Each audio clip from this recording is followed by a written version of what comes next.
Hi friends, Sarah, the owner and maker behind Multifarious Nature. Thank you so much for joining me today. If you're a new viewer, welcome. If you're a returning viewer, big welcome back. I'm glad you guys are here for another episode. Oh goodness. All right, hopefully this time around will be fine. This is my second time recording. Getting over being sick still, so bear with my weird voice and sniffling. Hopefully I won't go into a sneezing fit again. That's why I had to start recording again. Yeah, this is literally the end of week 2 of being sick. It's just a process. I haven't been this sick a long time, so hope you guys are doing well. Have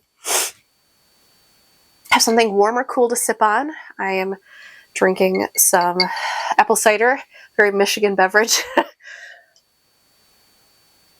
Nice vitamin C filled beverage. So sipping on that, I'm going to talk about what I've been working on, which I haven't done anything really except this past week. So the end of this week, I started picking wool so that I can make some more bats. So that's something that I haven't really been working on lately because I haven't been feeling very well. But I did start doing that because I need to get on it because I am going to be in Michigan Fiber Festival in August. I need to get as many bats made as I possibly can, and that is a process. So, and it feels like quite the process these days. Not being sick, I had I went from having a minor procedure, recovery from that, and now I'm recovering from being sick. So I'm going on like a month of not really doing a lot with Multifarious Nature, which is really hard. So I'm trying to catch up with that. I did work on spinning some of our wool. This is from one of our Shetlands. Her name is Midge, and she's a beautiful black Shetland. That is one of the colors of Shetlands. They are black, and she's really beautiful. I know you won't be able to see the definition on this because it's black. It's very hard to see. But I did do a 3-ply chain ply, and I was able to do that. I really didn't get to start knitting until the end of last week because I just couldn't even knit. I was so sick. It's crazy, but I was so sick I couldn't even knit. So yeah, I did get some spinning and that was really nice. So that's from her September fleece from this past year. And there's more of her fleece. She has a small fleece, but there'll be more for that. But I just wanted to get at least one skein done so that I could see what it looks like and all that good stuff. So that's fun stuff.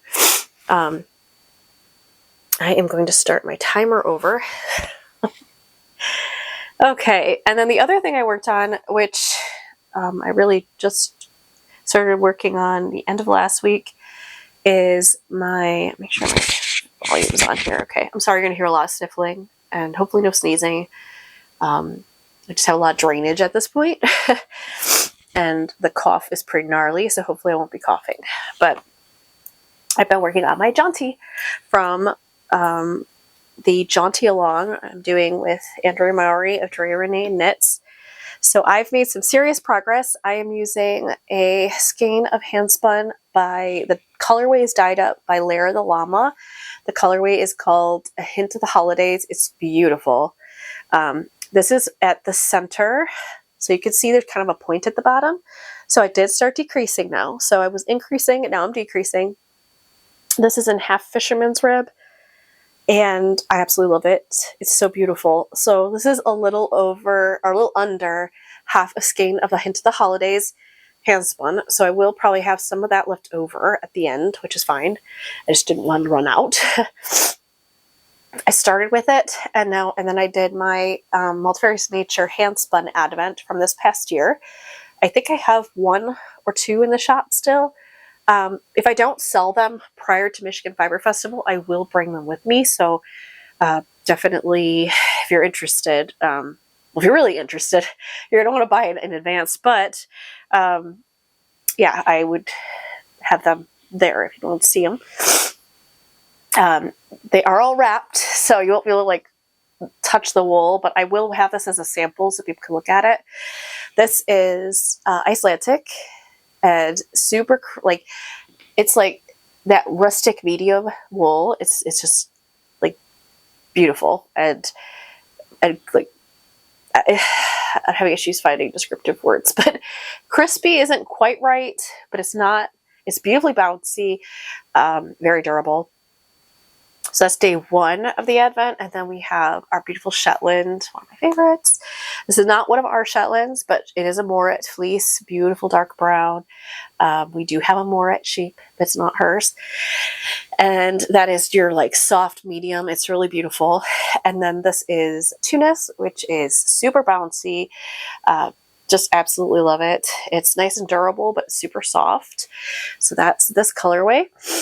And now I am working with the Jacob. So Jacob is usually black and white.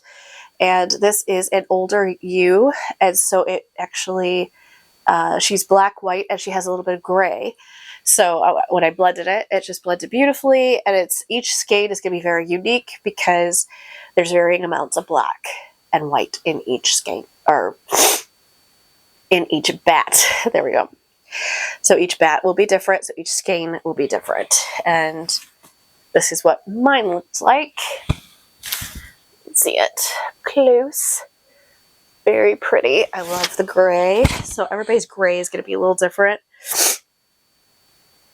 But there we have it. So the jaunty, you start, excuse me. Here we go. You start at one end and then it gets bigger. Keep increasing, increasing, increasing. So it's a really great project if you want to learn how to do half fisherman's rib, because it teaches you how to do increases and decreases in half fisherman's rib.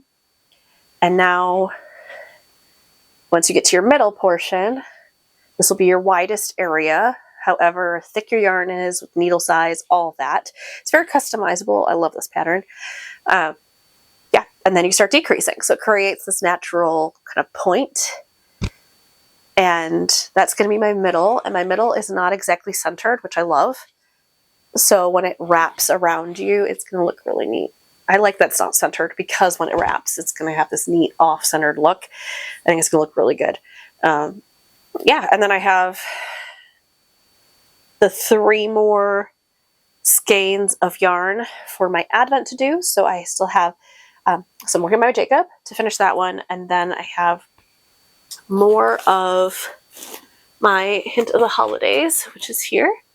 So more of my Hint of the Holidays, and then I have got it in here. This is Clun Forest, which if you've never spun Clun Forest, oh my gosh, it was such a treat. It's the most interesting fleece. It's crispy but bouncy, and I love it. It's really cool. It is downpouring right now, so you might hear that. Who knows? Anyway, so that's the next one. And then the last one, which I still have to cake up, is the CVM fleece. And the CVM was named Christmas. Really beautiful colorway. Kind of the browns. There were creams in there. She had trying to remember what they call it, like banding. So as the wool grew, it changed color on each like individual hair. So it's really cool, and it just adds an interesting dimension to the wool and the yarn and all that good stuff.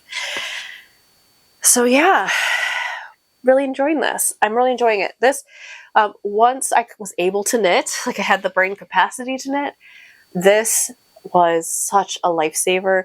That and spinning. Spinning was really nice because I could do that when I wasn't feeling great, and then this I could start doing when I started feeling a little bit better. So really, really enjoying this. And yeah, that's pretty much all I worked on. I have other projects like in the waiting, but I just haven't worked on them. And I really didn't want to work on them. I haven't wanted to work on them. The hoodla I'm working on for my husband pretty much won't get done probably until warmer months, and he probably won't be able to wear it until next year. But it will get done eventually. It is just not a priority right now. He didn't want it right now anyway. He's like, just wait, because I had a whole thing. If you watch past episodes, you'll hear about it. It failed, and I had to start over completely. So. And that was not cool. But I have so much wool that I need to get done for the Fiber Festival that I just, yeah, I can't even work on half of these projects. But there is a project that I want, no, a new cast on. Really should have no business putting a new cast on when I have other projects to do. But that being said, this project is for Michigan Fiber Festival, so I do have business casting it on. So the project that I'm referring to is a short sleeve because I really want something that I can wear when it's hot. Unfortunately, fortunately for travel, but unfortunately for those that are working it, Michigan Fiber Festival is always held on what feels like the hottest weekend in August. I do not know how that works, but it feels like every time Michigan Fiber Festival comes, it's like 90 degrees outside. That's Fahrenheit.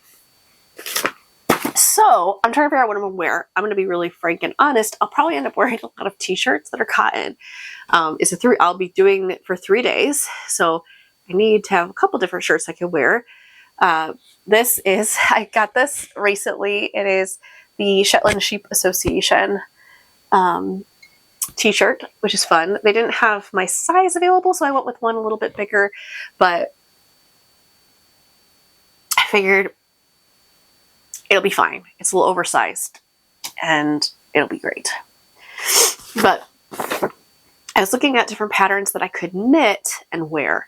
I have run into this in the past where I've knit shirts, like t-shirts, and then I didn't wear them because it got so hot. I also had I don't know what went through my mind, but some of these patterns call for like mohair or alpaca, and I think, oh, that's a great idea. It'll be so fuzzy and cute and whatever. But then I don't understand because it's a t-shirt and I'll be warm. Alpaca is incredibly warm. That is not a good thing to wear in the summertime, especially when it's like 90 degrees out. Not a good idea. So I do have some hand-dyed yarn that is merino silk blends, and those are some of the things I'm thinking about for these projects. So one of them is pretty well known, I think. It is by Jessie May, and it is the Flutterbutt shirt. Flutterbutt shirt. It is really cute. It has these little ruffle sleeves. You could do the ruffle bottom, which I definitely would do, all the ruffles. And it's oversized, so it'll have a little drape to it and will look really cute. And I think that will be quite comfortable. It's the sleeves are flutter sleeves, so it's nice and open for your armpit, so you'll have airflow. Because like I said, I'm getting really hot otherwise. So that is one shirt that I was thinking of doing. In my heart of hearts, I'd love to do both of these, but I really, to be quite honest with myself, I don't think that's going to happen. I can only probably do one. So I feel like the Flutterbutt shirt is the one that I will probably wear the most. This other one I really like. I think it's really cute. It has a lot of character. I think it would be a challenge. But that also being said, I have to be realistic. I need to be able to get it done.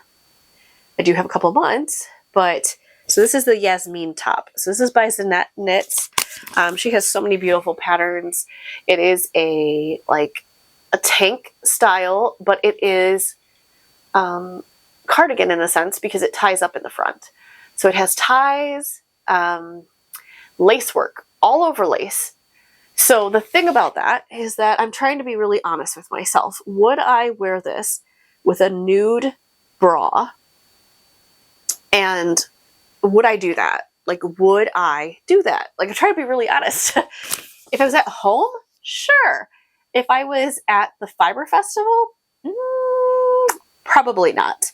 I don't think I would. I would probably put a tank top underneath this just because I think I would feel better about that. And the thing is then I have a tank top with another tank top. And that's where I think to myself, will I wear it?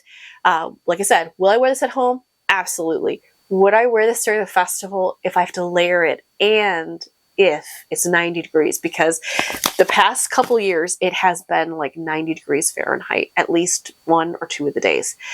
And that's where I'm thinking to myself, I don't know if I would wear it then, because if I have to wear the tank top under it, I don't know if I would. I don't know if I would. I get really hot. And when I get hot, I get really uncomfortable. My body doesn't regulate temperature very well. It's kind of life update-ish. It's old news. But when I was a teenager, we went to Lake Michigan and we were on the beach, and we were just spending the day at the beach like we always did. And it was hot out. Like, it was pretty darn hot that day. And I just did not hydrate. I did not hydrate. I didn't go in the water. I fell asleep on the beach. And that was where I failed. Don't do that. Learn from me. Keep drinking fluids and throw yourself in the water every once in a blue moon so that you don't overheat. Because what happened is I got, I know my mom thinks I got heat stroke. I don't think it was heat stroke. I think it was heat exhaustion, which is basically leading up to a heat stroke. And what can happen when that happens is that you basically, you break your body. You break your heat, your regulation, your temperature regulator. It's really unfortunate because I don't think you can ever fix it. If someone knows how to, by all means share it. But I don't think you can. And it's broken. So what that means is in the winter, I'm okay. It's the summer. If I get really hot, I cannot cool. My body does not cool off easily. So I have to try very hard to keep it comfortable, because once I get uncomfortable, it's really hard to get comfortable again. So safe to say, for Michigan Fiber Festival, I will be hydrating like crazy. I'm going to see if we can have some type of fan in our booth, because I know darn well if I get overheated, it won't be good. So yeah, that's fun fact. So that's why, even though if I didn't layer this, I think I'd actually be quite comfortable in it from a standpoint of temperature, because of all the lace. I think it would be incredibly comfortable. But I don't think I would wear it unless I wore a tank top under it. It's really cute. I hope you guys can see that.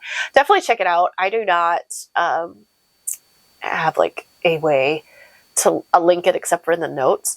But again, this is the Yasmin top by Zanette Knits. It's really beautiful, and I think it would be an excellent challenge, but I don't know if I'm going to wear it. So I'm really leaning towards, unless I find a different pattern, but I'm really leaning towards the flutter butt shirt. I think it's going to be really comfy, flowy, and that's what I need. Also quite simplistic. It's primarily stockinette, and then stockinette for the sleeves and the base. Anytime I've seen this beautiful shirt made, it's so pretty. It's just so pretty and really feminine. And I think it'd be comfortable. And I have a really fun colorway in mind that I currently have dyed up. And it's on now it is on lace weight, and this calls for fingering, which I could totally hold it double and get fingering weight. I guess technically holding fingering double isn't, or lace double is not exactly fingering, but close enough that I think it would be fine. Yeah. But really, if I try knitting it up and see what it looks like, I could just see if I want to hold it double. Just look at the gauge. That's what it is. I really need to figure out the gauge, what it looks like with the lace weight. It'll be very pretty translucent probably, so I would probably want to hold it double. But I have a couple colorways in mind that I would like to do. So we'll see what I end up doing. One is a one-of-a-kind colorway, and then the other is a limited run colorway that I dyed up. So yeah, that's kind of what I've been thinking about lately. So I've been working on. I'd love to hear what you guys are up to. I'd love to hear what you're working on. I've been hearing from a few of you about working with wool, cleaning your wool and working with it, which is awesome. I love that you guys are feeling empowered to take it on and wash fleeces. It is empowering. It feels really good. And going from the raw fleece, if you have a way to go from like actually shearing a sheep, that's like the ultimate. But obviously, not everybody can do that, and I totally understand. I'm one of the few. I call myself a nut because in my mind, I have no business owning sheep and being like a shepherdess. Like that is like in my head. If someone had talked to me as a little kid and where I grew up, I like that person and who I am today, like like ships passing in the night, totally different. Which is cool. It goes to show you could do whatever you put your mind to, and also whatever when these opportunities present themselves, you pursue it. So it's unnerving, but it's growth. It's growth opportunities. So anyway, here I'm going to get everybody to buy sheep. Anyway, if you can't shear a sheep, which I totally get, it's not something everybody could do. If you could get a raw fleece, which you should be able to, there's raw wool everywhere. There are sheep everywhere. There are like shepherds that are literally throwing it out. So like seek them out. Look at around your area where you live and contact shepherds. Like you could look up sheep near wherever you live. And when you put that in there, it will tell you farms, and then you can contact them. Will you always hear back from them right away? No. They're very busy people. But, I have a very small flock. I have 5 sheep. But some people have 100 head of sheep. And they work a full-time job on top of that. So, like, they're very busy people. Very, very busy. And they may have children on top of that. Like, very busy people. But definitely reach out to them. And sometimes they will just give it to you because they're like, well, I'm just going to throw it out anyway. And sometimes, you can buy them at a very reasonable price. It's such an excellent opportunity to learn and work with wool if you can wash it. I'm more than happy to share any information with you if you have questions. I've had others ask like what kind of wool, like scouring agents I use. I've used multiple. It depends on your water, really. You really just need to test some. Some are much more reasonably priced. I always say, and I know some people get like really riled up about this. It's apparently very controversial, but I always say work with what you can afford. If you can afford your power scour, that's a big one. I've had great success with power scour. It's really good. It's expensive, but it's good. Another one that's expensive but works great is kookaburra. I love kookaburra. That's one of my favorites as well. Use what you can afford. If that's like crazy expensive, which it is, I totally understand. Then I would go with what you can get your hands on. Dish soap works. I highly recommend Dawn dish soap, not sponsored. I've just had really good success with it. I've worked with some natural dish soaps that are like, like no dyes in them. They're clear and they're like your natural, they're under like your more natural dish soaps. They work pretty darn well too. You just use what you can, but they're more expensive. So I look at it that way, and Dawn works really well for the price. Like it's really inexpensive. You can buy a large amount of it and you can get a lot of scours out of that. So I highly recommend that if you're looking for like a starter solution. It works. It works. Use what you can get your hands on. And if that's all very intimidating for you, which I totally get, not everybody can scour a fleece. I need to rephrase that. Everybody can scour a fleece. Not everybody wants to. Not everybody has the space to do so. This is not something you want to do in your house or in your apartment. I've seen people doing that, and I cringe. I would not wash. I would not recommend doing that in your house. Obviously, if you're doing this over the winter time, you kind of are stuck with what you're doing. I don't wash wool that way. I wash wool during the summer. So when the temps are warmer, there's two reasons. There actually is multiple, at least two reasons. One, the temperature of the outdoors keeps the temperature of the water warm longer. If it's cold outside, your water's hot, it's going to get cold faster. So then you have to do like more scours quickly. You can't let it like soak in the hot water for a long period of time. So that's something to keep in mind. There's so many factors. So again, like if you guys have questions, feel free to ask me. I'm more than happy to answer. But if that's all very intimidating and you don't want to do it, I love to do it. I love it. It's disgusting and fabulous at the same time. Like I don't know how else to put it, but it's one of my favorite things to do during the summer is scouring wool. It's weird, but it's fun at the same time. Anyway, I know now I'm rambling and the video is going to end up being kind of long anyway. So there we go. I thought it was going to be short, but here we are. I'm trying to think if there's anything else. Love to hear from you guys. I'd love to hear what you're up to. As far as what I'm up to, trying to get over being sick and, doing as much with the wool that I can. And now that I have the energy, I am finally starting to pick wool again because I need to get bats made. Oh, I need to get those made so badly. And I have so much wool around me right now. And then my wool hut is just like bursting at the seams with wool. Like I am already looking online for more wool and I'm not buying it because I have no business, because I have nowhere to put it. But I'm looking into it because there's other fleeces that I haven't purchased yet, different types of wool. And I'm like, ooh, I would really like to try that. Ooh, I'd really like to try that. Which when I think of that, I go, well, someone else might really want to try that. And it just, welcome to my mind, That's where we're at right now. This is the time of year that I tend to like to look for wool. At least start looking.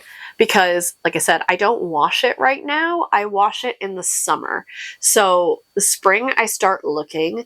The end of the spring, I probably would be buying if I'm going to buy. And into the summer. Sometimes in the summer, I buy as well. Because really, that's when I'm going to wash it. Because I will not. I'm going to say I will not. I have yet to do it. I don't want to do it. I will not store dirty wool. And I say that meaning some of the fleeces still have lanolin in them. They're not fully picked and all that. So they have some veggie matter, but they're not like fresh off the sheep and being stored in my house, or in my wool hut. That would be a disaster if there was like a bug in there or something. That would not be good. So I'm very diligent about they are quarantined in the garage until they are washed, and then they get moved elsewhere. So, yes. So that's my story, and I'm sticking to it. But yes, I look forward to hearing from you guys. I hope you're doing well. I've really enjoyed hearing from everybody that's been taking on their own washing of wool and going down that road. It's a lot of work, but it's so wonderful to fully hand process something. But again, like if you don't have the capacity to wash wool, but you want to have washed wool that you can pick apart and then put through your own drum carder and do that kind of thing, if that's something you're ever interested in, please feel free to reach out to me. I am more than happy to figure out something with you, so that you can purchase wool that's been washed, but it hasn't been like fully processed. So that way, you can do that part. It's so much fun. I do recommend it. Yeah, it's really cool. So anyway, I look forward to hearing from you guys. And again, I hope you're happy and I hope you're staying healthy. Oh, it is going around. The ick is going around. But I look forward to talking with you guys soon. Have a wonderful rest of your week and take care. Bye.